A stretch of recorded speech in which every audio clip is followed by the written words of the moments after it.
Bonjour, nous sommes en direct de Uspring, l'événement formation professionnelle du groupe FICAD, et je suis avec Gaspard David, cofondateur d'Edco.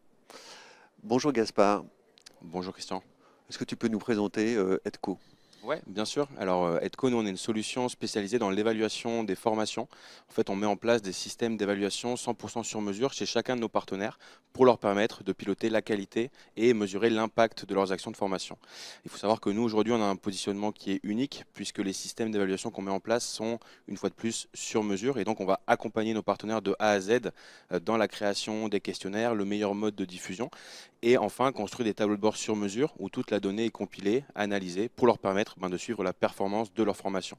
Et pour aller plus loin et tendre vers la mesure de l'impact des formations, on va aussi se baser sur l'un des modèles qui fait référence aujourd'hui lorsqu'on parle de l'évaluation des formations, qui est le modèle Kirkpatrick, qui est un modèle en 4 niveaux pour justement corréler du coup une action de formation à un résultat business dans l'entreprise. Est-ce que Calliope, qu'on connaît tous, a réellement amélioré la qualité de la formation et est-ce que c'est suffisant?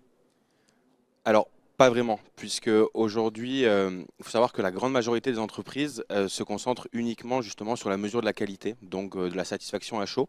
Concrètement, pour te donner un exemple, ça serait est-ce que la formation a plu, est-ce que la formation a été recommandée. Oui. Mais rares sont les entreprises qui vont plus loin et qui mesurent ce qui compte vraiment ce qui fait la différence, c'est-à-dire ce qui se passe après la formation.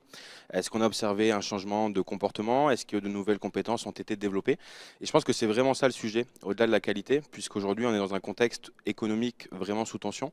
Et donc pour aller défendre des budgets alloués en formation, si le seul argument d'un directeur formation par exemple c'est 80% de taux de satisfaction, ça ne sera pas suffisant.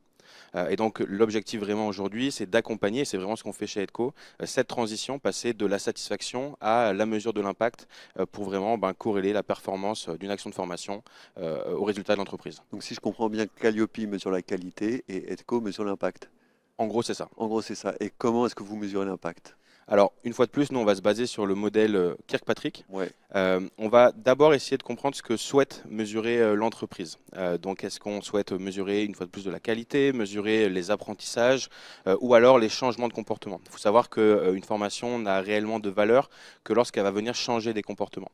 Et donc ça, avec notre solution et des questionnaires qu'on va mettre en place, et aussi on va venir interroger différentes parties prenantes, puisqu'il y a aussi le formateur et le manager du collaborateur qui eux, vont faire vivre la formation.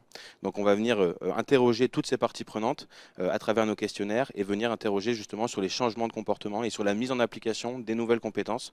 Et donc c'est avec cette solution-là qu'on va déterminer l'impact d'une action de formation.